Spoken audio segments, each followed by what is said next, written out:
I'm working on some projects that I may or may not be allowed to talk about right now, but no, I definitely want to, do more than YouTube, I guess. I do want to expand, again, like build the brand and grow into just bigger and better things. Did it get dark in here, or am I passing out?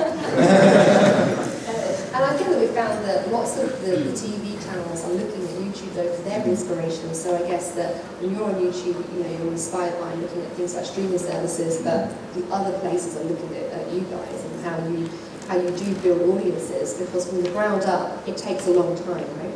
Mm-hmm. Yeah, definitely. I find that as well. Like, it's like the grass is always green on the other side. So like all the TV companies are looking at us like, oh my gosh, you guys are doing so well. We want a piece of that. And then we're like when I get to do TV stuff, I'm like, oh my god, this is so cool. And I've like worked with companies like BBC. Like I presented them a lot, and like that's TV, but they're also trying to do the digital thing. So it's really interesting to see how both are trying to like work together as well and make that happen too. Do you find that when you work in a TV environment that you don't have as much creative control there? 100%. Working with any other team of people, you always have to give up some creative control, like especially with my book. I don't know how much time we have, but there was just my book having to like work with another team of other like creative people with their own vision.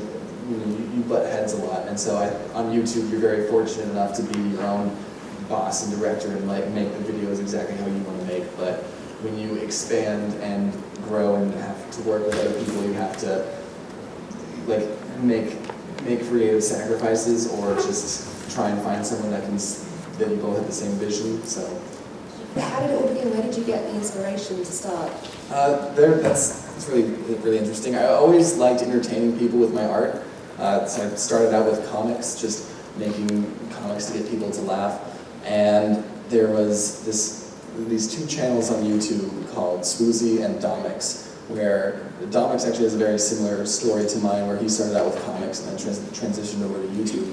And I remember I used to watch a lot of YouTube while I was drawing, and I remember just thinking one day, I was like, I could do that, that looks easy. And so I'd say that my big inspiration was Domix and Swoozy, and they were doing videos pretty much just talking about their life or just opinions that they've had, and it was honestly like a stand-up routine that was just animated.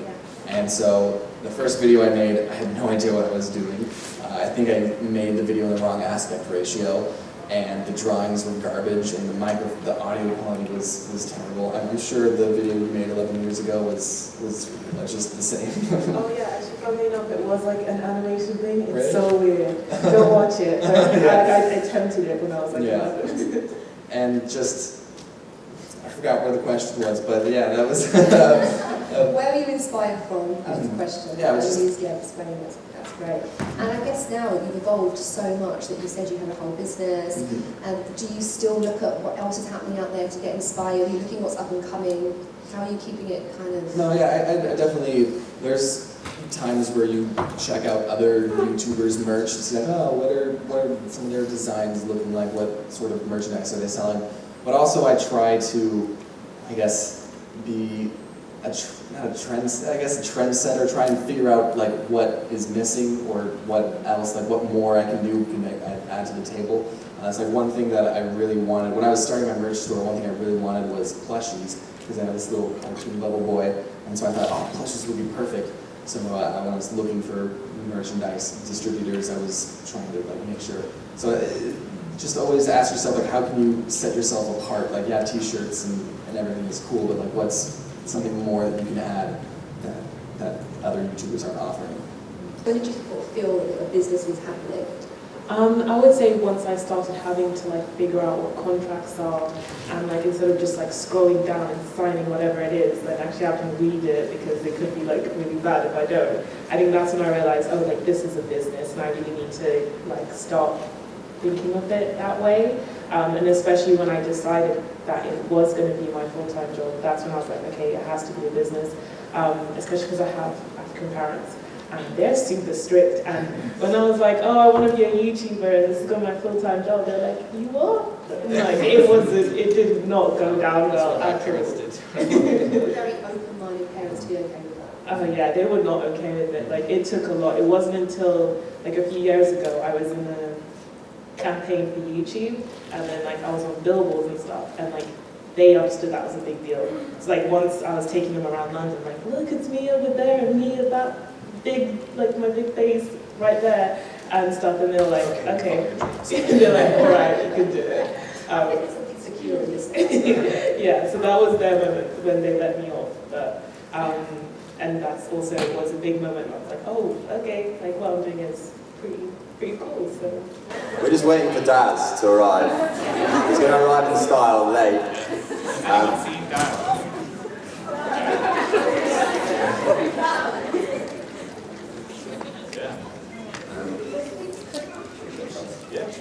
Who wants to get started before Daz gets here? Should we just get moving? Okay, sweet. Guys, one by one. I think, do you guys know who they are? Should we go through one by one, let them tell you a bit about themselves? Yeah? Okay, cool. Is this on? Hello, my name's Adam B, and I do like vlogs, challenges, pranks, mainly on my family. I love winding my family up, it's great.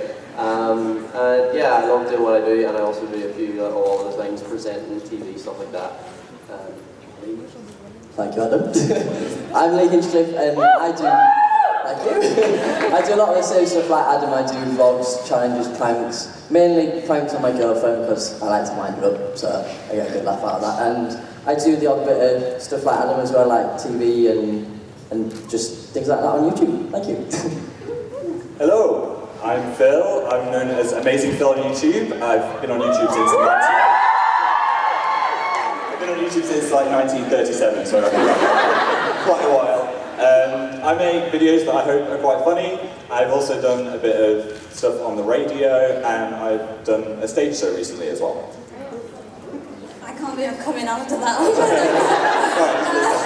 did a stage show. Like, my name's Kaz, and I do vlogs and challenges, and random stuff. Thanks guys. Here he is! Daz, we've all just introduced ourselves. Oh, I'm Daz, I'm late. That's all we need to know really, isn't it? At first, were you thinking, I just want to create like cool stuff with a camera and see what happens? Yeah, exactly. I was making like those stupid little videos, and I started making like little mini films. This was when I was like 11, 12. And then I started making like Snapchat tips and tricks when I was like 13 on YouTube. And then it just sort of developed from there, then onto pranks on my family. And then that's when I really found where I thought was funny, and that's why I really enjoyed making videos where I luckily just annoyed the complete. I annoyed my family so much. And now they're in the videos as well, and they actually work for me, so my mum and dad are... That's pretty cool, isn't it? Whose mums and dads work for them?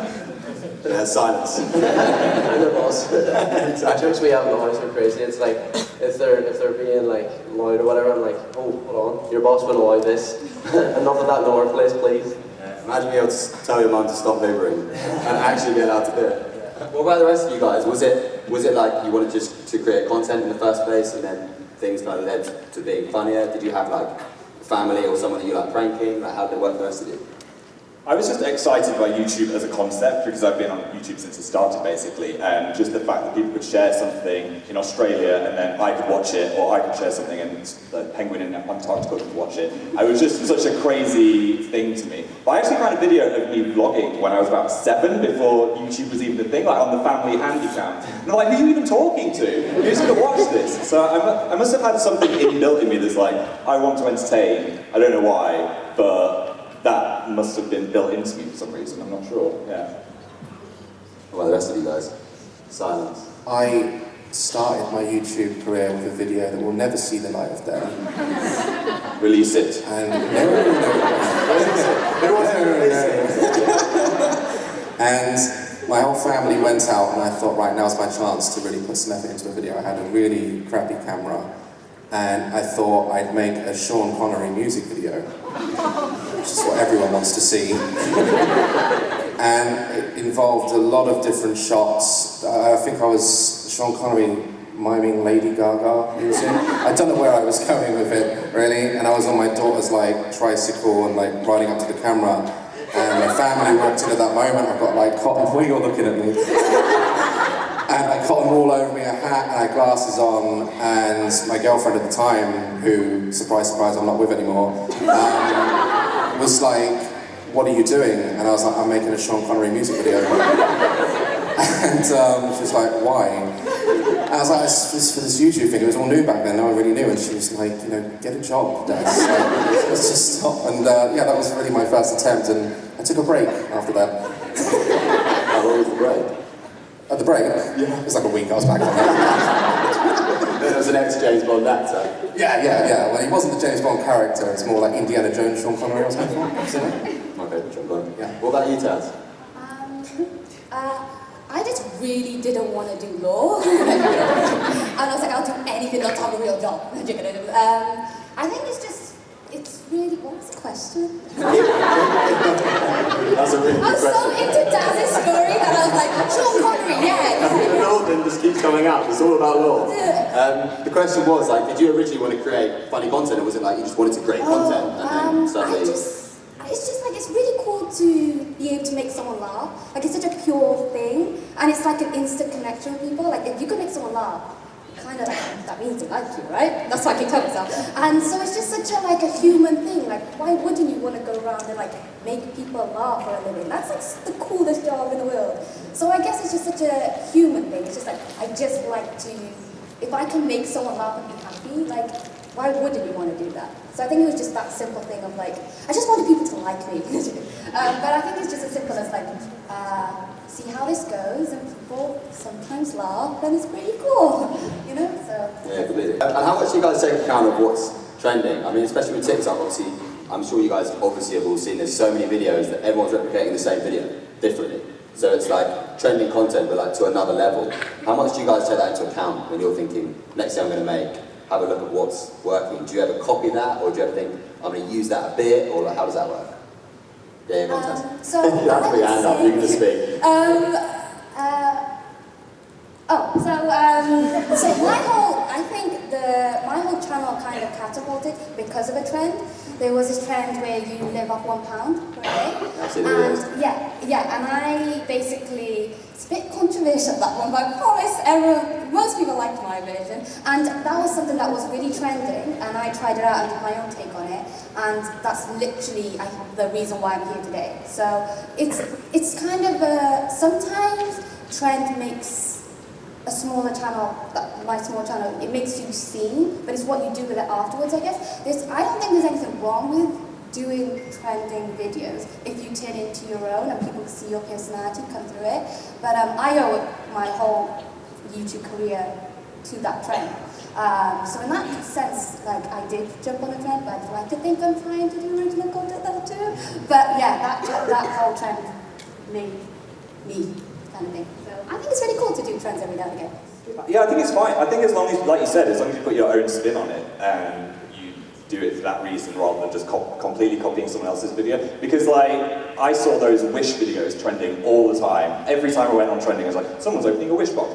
But I was getting those weird Wish adverts as well, so I thought, why not jump on that trend and do it in my own way? And I purposefully didn't watch anyone else's videos because I didn't want to be too influenced by what they'd done, so I kind of I knew what the idea was, but then I'd do my own take on it rather than do it beat by beat how somebody else did it.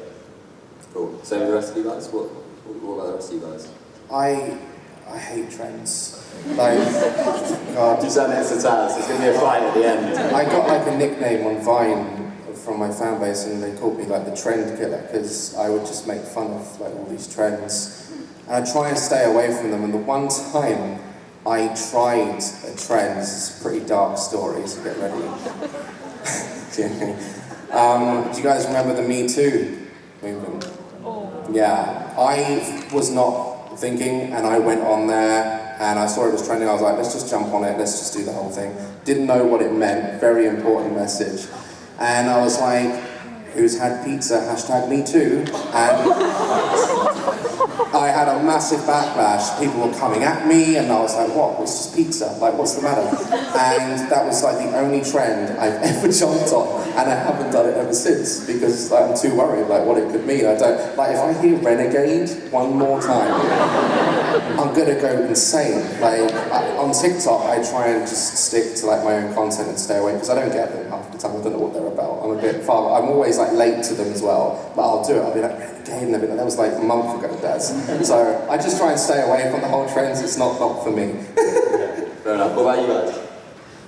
With trends, yeah, I do quite a lot of trends, and as Taz said, I try to put my own spin on it. That's one thing I don't really like about YouTube as of recently, because more and more YouTube is getting more, not corporate in a way, but more like whenever trends pop up, that's the only way a lot of people can grow on YouTube, by following those trends. And as Tad says, that's how she broke out, that's how I broke out. Whenever I started really growing on YouTube, it's when I was doing Siri videos. I asked Siri like different questions. It was like little Easter eggs to see what she would say. I'll give some examples. It's like, what's 0 divided by 0? A lot of people probably know that. It's like, and she says like something about cookies. I can't really remember. My memory's awful. But yeah, it's like, that's one thing I would love. I like trends, but I also hate them in the sense that I wish now on YouTube, smaller creators had a better chance to grow rather than following trends, because I think a lot of times that you can show more personality by not doing a trend than by following trends, because you know, sometimes people do watch all the trend videos and they watch them, and then they follow them as, you know, it's said beat by beat, you know what I mean? So it's like, it's how you stay original on a platform that's growing massively. Yeah. So yeah. I can't add anything to that. That's everything, yeah. That's fair enough. And then I suppose, like, trends are obviously a completely different thing to, I mean, you guys are a great example. Like, a lot of you, I guess, have got a lot of friends on YouTube that are, like, creating content. So you're seeing what they're doing, and how much are you chatting to them, being like, what do you think about this idea, or I like that idea, I'm going to do it for myself slightly differently. How does that work? We do that a lot. I mean, we messaged in his car? Yeah, accidentally. I mean, no, he did his car. We message each other, because sometimes on YouTube, when you jump on trends, you can do a trend video, even if you turn it into your own, you feel like you're copying still. So, especially when me and Adam do it, if I do a video and Adam sees it and wants to do it his own, he texts me and he's like, I really want to do this video, do you mind? I'm like, I don't care, you can do it if you want. And then if Adam does a video, I see it, I'm like, Adam, I really want to do this video, do you mind if I do it? It's the same one you've done. It's almost like it's almost like an offence to do it in all persons. Yeah, it's like, especially who you know, because it's like that awkwardness again of doing trends. It's like, am I copying, am I not? You know what I mean? Even though the content within the video is completely different, it's like you're still doing that video idea, that trending format. So it's that awkwardness of like trending videos on YouTube. It's everywhere as well, on TikTok and stuff like that. It's just like, how do you stay original when you're doing trends? Yeah. With live shows, it's obviously the reaction, the initial feedback, whereas with YouTube, you just rely on likes and comments for feedback, if you know what I mean. So with live, you get that, you know, you get far faster feedback, you know, rather than YouTube. But with YouTube, you can obviously reach far more people than live shows, and I think that's a massive plus with YouTube, and the fact that social media can be so easily shared. So yeah, you can definitely penetrate a larger market with YouTube videos rather than live audience, obviously. But live audience it's just something else. I know it's great. Yeah, I think seeing the people watch my videos in real life is just the best feeling in the world. If they're like really excited to see me and getting to see people all over the world, that was incredible. And also, it's a very social experience. Like, making YouTube videos can be quite lonely because I'm doing all the editing, filming, and everything myself. So getting to work with a team and having someone help with like staging and all of that, it felt like I had like a job where I work with other people. This isn't a job. You say me, YouTuber's not a job. It felt like I had a job where I worked with other people for once, and I made loads of good friends on the tour as well. So that showed that it can be more of a social thing as well as something that's fun to do. Yeah, but also I do like the fact that people who watch the YouTube videos can be anywhere and just like watch it on the phone straight away. That's positive. Guys, it sounds like you're getting more people involved in your YouTube videos anyway. I'm having a nap over there. It sounds like you're getting my nails. It sounds like you're getting more people involved in actual creating your YouTube videos. So that sort of lonely side of it that Phil's talking about, Do you find the live stuff more exciting because people are involved too? Is more people? Like, how does that? Yeah, of course, because like when you're just doing a video, you're just screaming and yelling to yourself. Like my neighbour, he doesn't talk to me anymore. He thinks I'm an idiot. Like whereas when you're out on a show, you often forget that all these numbers that people brag about, that they're people putting in views and time to watch your videos, and when you're doing a show, there's no longer a screen there, they're all there. Like, you can see them laughing and genuinely reacting, and like, it's a much better experience, like meeting them, hearing their stories, and like seeing their reactions to your content live. It's a feeling like no other. It's great. Taz, does that make you think maybe do some live stuff? Have you got any plans? Do it. So, I don't think anyone. Who do you think Taz should do a live show?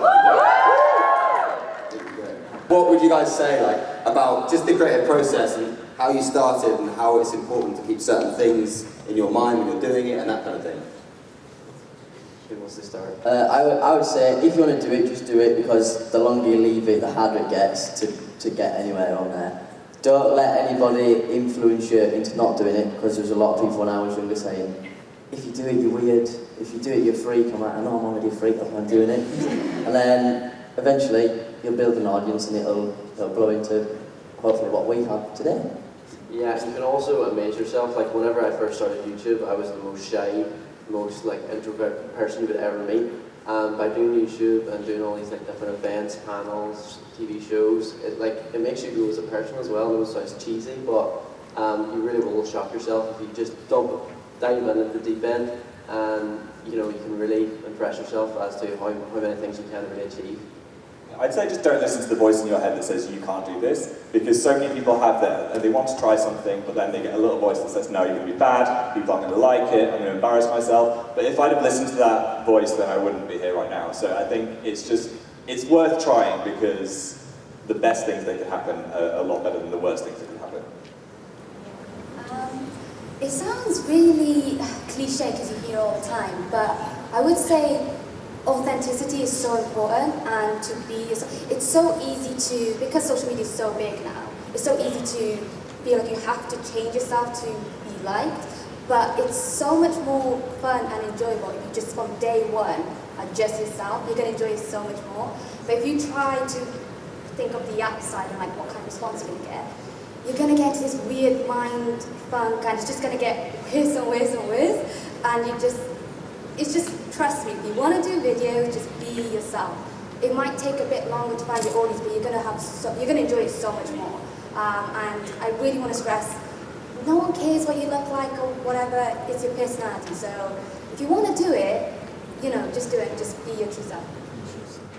Yeah, I think that's the most important thing. I think people forget that, as cheesy as it sounds, the you in YouTube. Like, it is about you.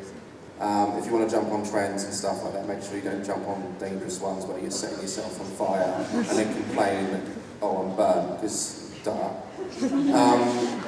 Don't film things you shouldn't. That's a good thing. Like, maybe just don't steal ideas, Vanya, wherever you are. And yeah, just have fun with it, because I think people see through it. I think when you're not being yourself, you're not enjoying it, you're just doing it because, it's popular. I think, people see through that. So just have fun with it. Don't do it for money either, because you will just be demonetized no matter what the hell you do. I'm hungry. And yeah, be yourself. I think that's the message most creators give, and it seems to work well. Brilliant. Thank you so much, guys. So a round of applause for these guys.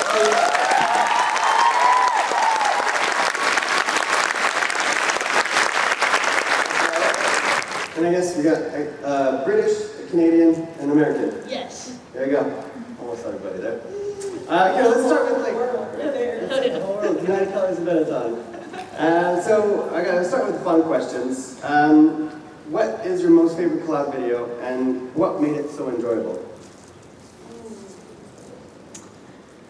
I think mine is a video I did with my friend, well, not at the time wasn't my friend, Koff. It's called My First Kiss. And so I just DM'd her and was like, hey, would you want to fly to Canada to be my first kiss for a video? And she said, yeah, and we made it within a week. And I think it was the most fun I've ever had. Well, I mean, yeah, it was just, it was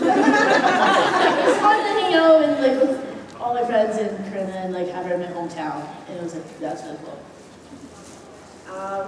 Well, of course I have to mention my best friend Brent. We film collabs with each other like pretty much every time we see each other.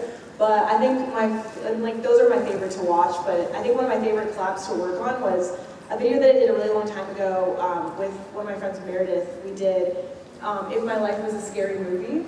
And we took a road trip to Tahoe for a weekend, just us two and one other person that was helping me film.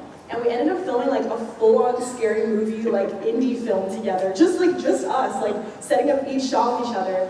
And it was like super cinematic, and like, I mean, you guys, if you watch my videos, you know, like I slaved over that editing for that, and I'm still so proud of it. If you watch it, it like literally looks like movie quality, and it's just two people over a weekend. So I'm super proud of it, and it always makes me laugh watching that.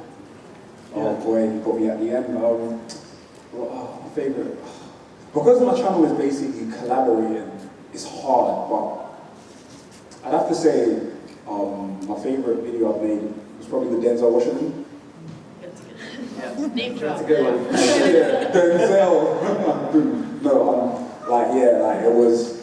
it was a culture shock because I didn't think the video was gonna happen, and then when the video finally happened, it's like I felt like I was talking to my uncle. Like, I'm a Nigerian guy, right? So like African uncle, it felt like an African uncle. He's like, oh my son, it's okay, I'll go to you, it's alright. So it was like, book, there's one in the audience. We love it. Denzel. Denzel, yeah, that's a pretty good one, I guess. What are some of the things that you shouldn't do when you're kind of reaching out or setting that up?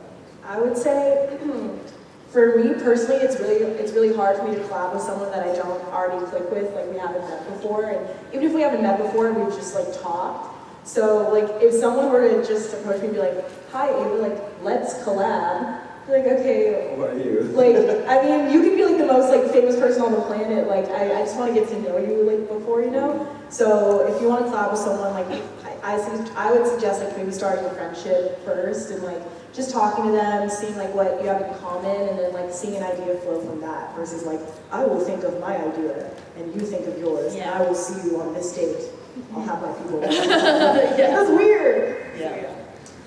I also think, like, I know for me personally, I feel like, obviously collabs sometimes goes both ways, like one for that one person's channel and one for the other, but I think maybe just focus on your own video and don't pressure the other to have to make something on their channel, if that makes sense. I personally think, because my videos are a little, they take longer to make, and so whenever I feel nervous when people ask me to collab, I always feel like, oh, do they think it's weird that I'm not making a video for my channel? And like, so I just think focus on your own content and ask them if they're down to be in it, and yeah, I think that should be fun. And also that be friends with them. That's a good advice. Yeah, I'm all about vibes. Like for me, in some circumstances when it's not like my family or other YouTubers and celebrities, I have to like study and analyze like an actor's interviews and see what their energy is on screen. Because the worst thing, you get someone who's like super known and yeah, they've got I hate that word, clout. No, but like they've got the followers and all that, but you don't gel, and then you've got a robotic video that's just like, why? So I like to keep it authentic. If I like her energy, then I'll probably make a video with you. Literally, when I met the guy who's one of my closest friends now, Nathan Z, we met at Summer in the City. We were literally the only two black guys in the green room. So from that, we were just chatting, and then from that, we got super close and we made made a video. So yeah. You've mentioned, obviously, Ava mentioned the fact that when you're looking what people to collab with, you see whether you click. Is there anything else, if someone approaches you, what else do you look for in a person to know whether you want to collab with them or not? It's really, he asked if there's anything else I look for when collabing with a person that's new. It really comes down to just personality and if it clicks. Like, I've done collabs with people, like, I'm on YouTube just watching YouTube, and I found people that have 8,000 subscribers when I had like 5 million. It doesn't even matter. Like, I do not care what your number is, anything. If I see like you have a good channel and you have a good personality, like I've made collabs with people like that and like help them grow their channel just because like I see in them maybe like who I was when I first started YouTube. Yeah, like, you want potential. that. You want that break. You think yourself in those people's shoes. You're like, I wish I had someone to help me. Yeah, it's like, okay, like this is just a person with a great personality that could be a person that has 10 million subscribers. They just haven't had that yet. So like, that's not, you know, gonna steer me away from collabing with them. It really just comes down to personality. Like, if there's someone that doesn't even have a YouTube channel that's just a friend of mine, I'm like, you're super funny, like, bringing them onto the channel. So it really is just like having a clean YouTube channel, showcasing your best work, and like, I mean, I don't know, I hope that there's more people like that just see channels for good content than like subscribers. Anybody else? No? Well, yeah. Yeah? Oh, hi. What sort of like qualities do you look for in a person that you want to collab with? Sounds like a relationship. Sorry, what are you looking for in me? So she was asking what the qualities you look like in a person you want to collab with. I feel like I look for someone who can bring something different to the table, like something that I can't provide. I don't know. It does sound like a relationship. Because I think it's cool, like, if I don't know, because I get a lot of my friends to be in it, to have someone different that can't do what one of my friends can. I think that's cool. Like, for example, I'm talking to ASAP Science, and so like I'm like trying to think about what we can do with them, because like they do something completely different from me. So I think doing that is pretty cool. Like meshing two things that usually don't mesh. Yeah, actually, on that subject, have you guys? What's the weirdest collab you've ever done before? Like, who's your Eman? Who did you interview that's like the complete opposite of you, and you're like, how does this even kind of work? You're trying to get me in trouble. No, you don't have to say anybody, but what's the weirdest collabs anyways? Negative or positive weirdest collabs? My friends Weston and Kellam are in the back. Hello. We did a collab day for some reason because we all needed to stock up. So it was me, Weston and Kellam, Mikey Murphy, Luke Corns, and Gen X Pen, and we all kind of make different content. And so we were all just making like the most random videos. On my second channel, we did the PowerPoint challenge, and on their channel, we did the poopy diaper challenge, where you put melted chocolate in a diaper and try to eat it. Oh! Yeah, and try to guess what it is. So that was definitely the weirdest collab day for sure. I think, do you guys know Casper Lee? Yeah. I love Casper. So Casper's a good example. Okay, so Casper's a good example of like a collab where we didn't know each other. Like I had the biggest crush on Casper like growing up on YouTube. And then like one day he's like, do you want to collab with me? And I was like, oh my god, like yes! So that was when we filmed like the ice bath challenge. Yeah. And like I didn't even know this person, and he was like at my house and I was covered in tin foil, like in a bathing suit, like on my bed. I'm like, this is not what I expected when I hang out with Casper. But it just turned into like such a great friendship, and I loved collabing with him because like Elle said, I like collabing with someone that brings something new to the table. And for me, like I said, you wouldn't assume that I'm a very shy person, but like when I had someone's energy like Casper, it was like we both were on like a different level of stupid.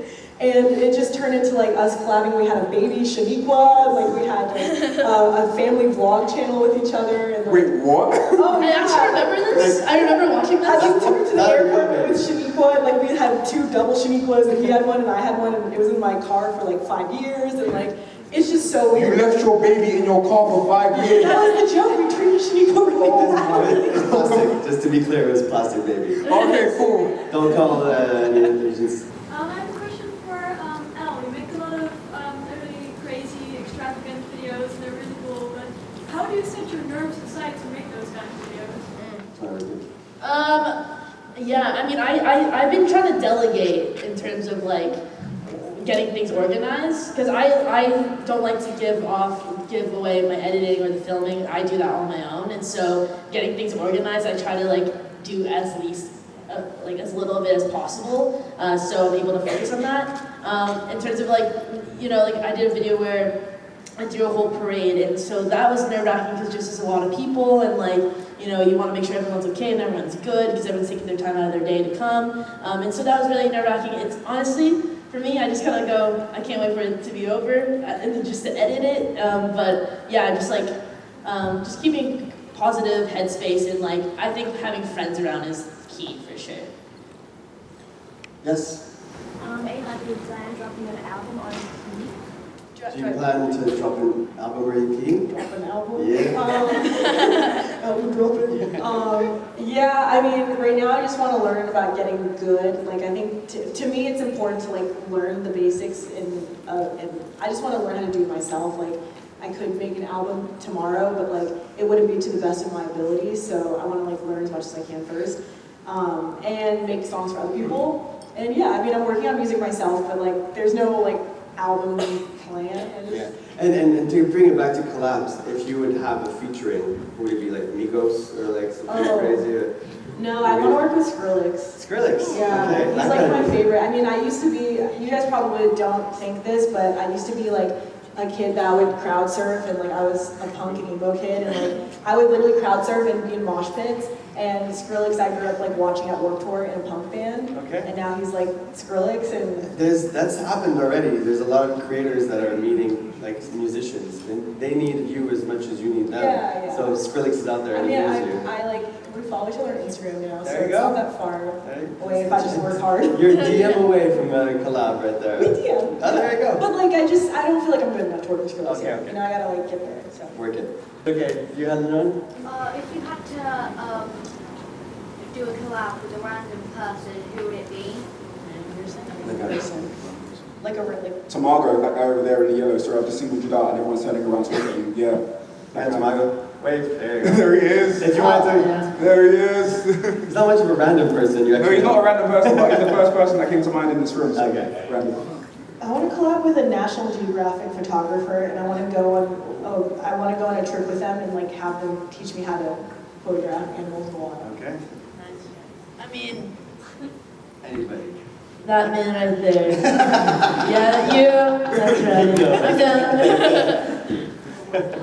What are some content creators that aspire you and that you probably want to collab with? Just getting the collab thing back in. I'm always a fan of David Dobrik and Casey Neistat. I think, and also Yes Theory. I think those are the three that I'm like, when I think of my content, I take things from them and try to make it my own. And so I think doing something with them would be really cool. Nico or Milana, NDL. Oh yeah, NDL stands in here. Yeah. Yeah. Okay. I can't stop watching the Jubilee channel. Ooh, there you go. The who channel? Jubilee.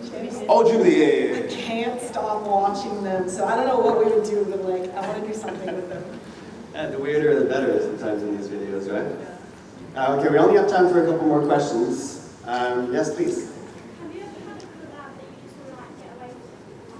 If you ever had a collab you ever want to get away from, I guess you wouldn't have even We're asking questions to get us killed. Yeah. We're not naming anybody. Yeah, I can be pretty broad with this. Yeah. It's not that I didn't want, it's just, I wanted to collab with a person, but the idea was not for me, and it was really hard to like kind of keep on saying no, but she wanted to blindfold skydive, and I was like, it is a good idea, but I could not, I can't, I'm so scared of heights, so every time I saw it, I'm like, I'm so sorry, I literally cannot, but yeah, that was the one that I had to say no to. I was once put into a group chat with a bunch of people with the grand collab idea that we would all get drunk on camera and answer Q&A questions, and it would be like the greatest idea ever to show our fans that we've grown up. And I was like, that is the most terrible idea. Why would you even, why would you do that? And like, everyone was in a group chat, so we were just kind of like,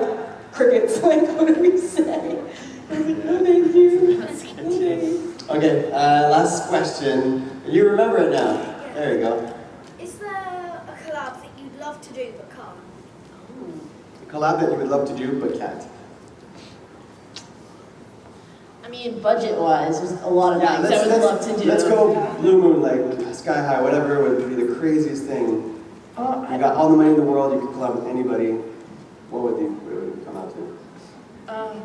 I would make YouTuber Survivor, just because that's my dream in real life. Yeah. So just be on Survivor. So. Hey, not too far with Hawaii, like you just got 7. I think it would be funny to become president of a country. He's in the sky's the limit, right? That's So for Canada then, Trudeau. Yeah, it could be a big. I was thinking maybe it'd be more realistic to try to find a small country, and oh wow, this is terrible. And then somehow figure out how to get on top. But yeah. I'd love to make like a feature film on my channel with like Denzel, Will Smith, Nico, Milana. Like I'm talking like top tier like legends, and then like top tier legendary YouTubers as well from the UK. I feel like that would be so fun, and I feel like it would be such a mesh of cultures, like Black British and like African American. Just yeah, it would be great. I think it would be fun. It'd be like Black Panther. Yes. Well, look, if it happens, you heard it here first. We've talked about some healthy coping mechanisms to deal with this stuff. Is there anything that you know is bad for you that you do anyway? More of a fun one. For me, myself, I like checking my own name on Twitter. And finding the meanest things people said about me. Like I said, it scratches that itch of like, you too. that's healthy because I hate myself. And sometimes it's nice to find... We're going to send you positive affirmations now. It's nice to find like-minded people sometimes. But do you guys genuinely have anything like you know is a bad idea, be it reading the comments or stuff like that to do anyway? I haven't done it in ages because I've been able to exercise some self-restraint, but like checking on gossip websites. This is not advice, this is a cautionary tale. Yeah, don't do this. Yeah, whenever I've like felt that little like, oh, I want to see what they're saying about me, and it always ends badly. The last time I did it was shortly after I came out of hospital, because my brain was just like, I wonder what they're saying about what happened.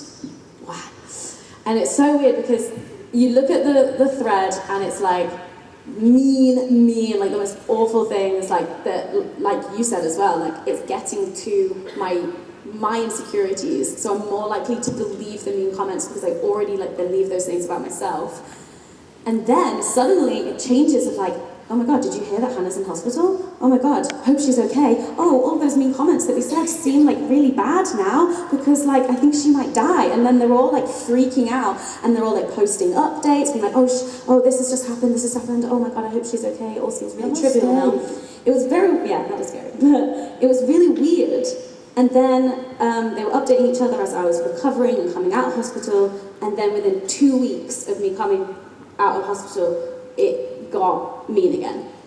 I mean, we've seen a very similar pattern lately in the real world with regards to that poor host of Love Island. Like the same thing happened where the people were not nice, and then suddenly she passes away, and everyone is, oh no, we're suddenly so concerned and kind.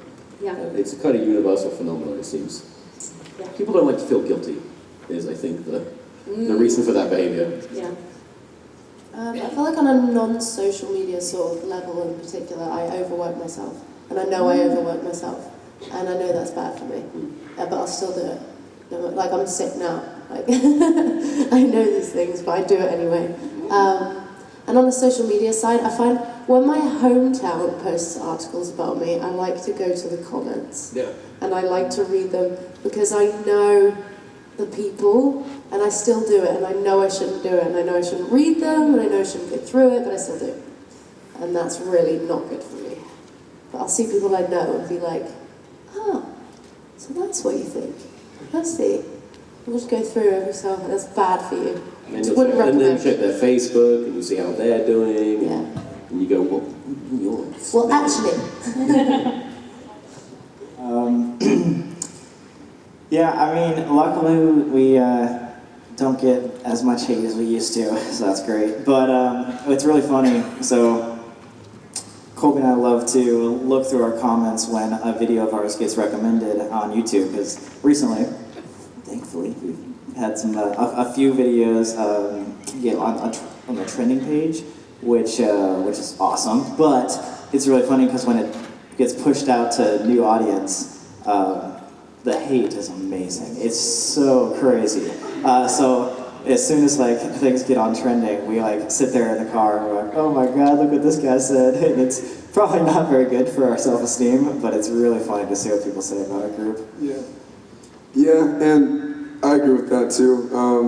Like usually, it's always thing like after our videos recommended, like all the hate, like you're just like, I probably shouldn't look at this, but then you know, you're just like, well, what if I just read like 10 comments and see what people are saying?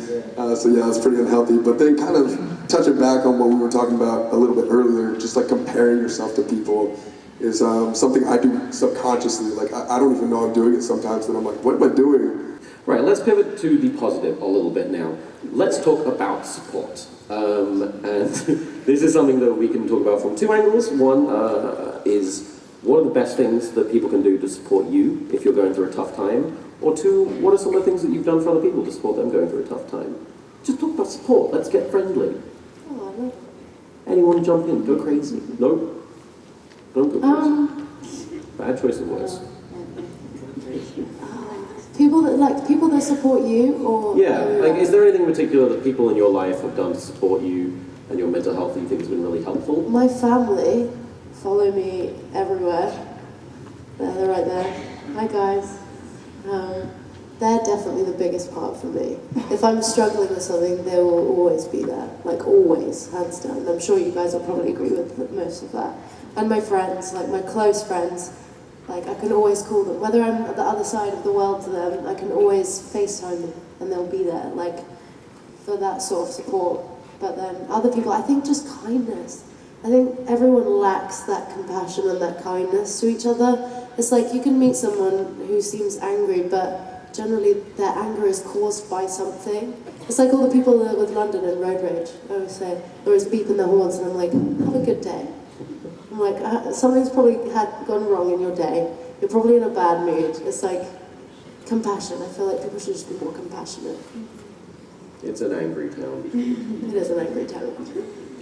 I think for me, one of the ways that I feel the most supported and the way that I like to support friends of mine is if you make, it sounds so simple, but if you make the message private instead of public. Like recently, a friend of mine had some really horrible news, and I found out about it from a post that she did on Instagram. And that's fine. That's that's how you get the news about your friends sometimes. But instead of publicly commenting, I was like, that doesn't feel appropriate. So I'm going to support her by actually reaching out and messaging her privately.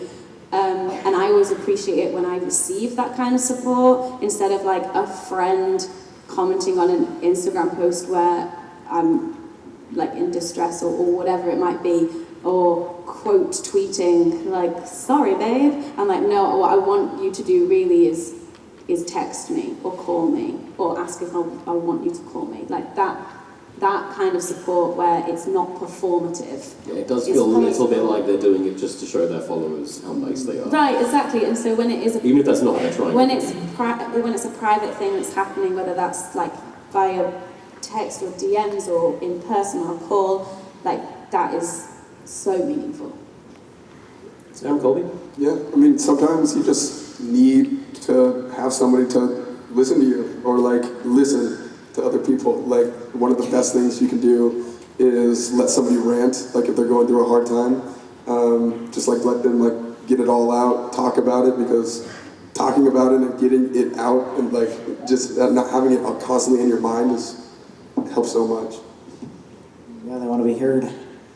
I would say, if you're trying to support someone, whether that be on social media or just your friends or your family, a good place that I always start is the things that are deep down meaningful to them, even just giving them time. But rather than congratulating them on big face value accomplishments or things that are shallow, like appearances or something like that, compliment them, support them on the things that they're passionate about, their true passions and hearts and stuff that they find dear to their heart.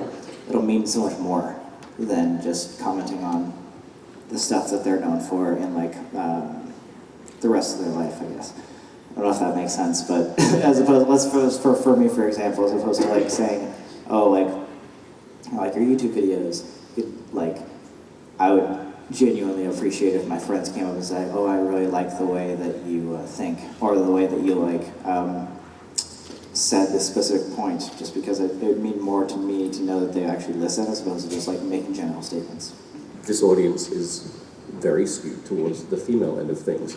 And I think that can change one's relationship with online hate. So we have a question from Lucy for Hannah and Holly, which is, how do you think attitudes towards women on the internet have affected your mental health? So do you think you get a harder rap? Do you think there are different ways that people come at you? I mean, I think that we think that, but speaking to more guys that have had similar issues, I feel like they feel exactly the same.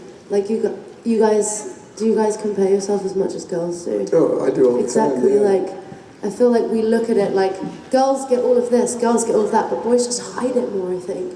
Boys don't talk about it, boys don't let others know that it bothers them, because there's this whole, like, I don't know, what's the word? Like, stigma?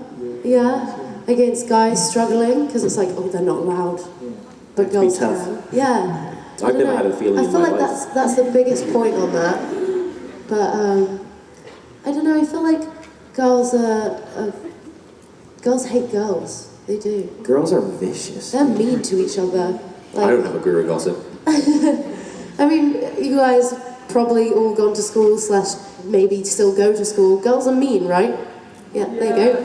They're horrible. They're horrible beings. But I'm gonna throw it out there because I get most of my horrible comments from men, and it's specifically because I'm a woman, and the comments are extremely gendered in their nature.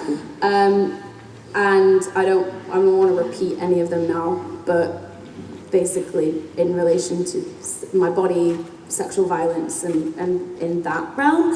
And I think that, you know, I'm a woman on the internet who's speaking about sex, speaking about feminism, and that does not bode well in certain communities, and they are mostly men, and they can be vicious. And the way that has kind of affected my mental health is that I'm scared. Like, I'm genuinely scared about a lot of the things that I post. I'm really conscious about privacy, which I know like a lot of online content creators are. That's really important just for anyone in general. But to the extent where, like, I don't know, like, my partner like used to do boxing, and he was like teaching me how to throw a punch, because I was like, what if someone comes, like what if actually like there's a situation in person, and I'm like teaching myself self-defense because of comments that I get on the internet. And that is, I think, a more specifically female thing. And to the women in the audience that may experience the same things or have those same fears, is there any advice you could give to combat, I guess, not just the threats themselves, but the fear? So talk to people around you about the certain kinds of comments you're getting so that they're aware of things. If anything is like going to like a stalker level, definitely get the police involved. Have a little think, guys. Let's think about maybe some mental health advice self-care advice that we can give to our audience, because I think that sleep is lovely. Get a hobby. Get some sleep. Get off your Let me phone. finish the question first. Put your phone away. What's the question? What self-care, self-love, self-preservation techniques do you use, or you would advise other people to help you get through those bad days, to just walk away from the computer sometimes, go nuts? Again, sorry, bad choice words. Go healthy. Yeah, again, I would just say put your phone away. If like your mind is telling you or you're in a negative place, like negative mindset, just put your phone away. Just put it down. That's what I do. There's this thing that I always talk about. It's called the lethargy cycle, being lethargic.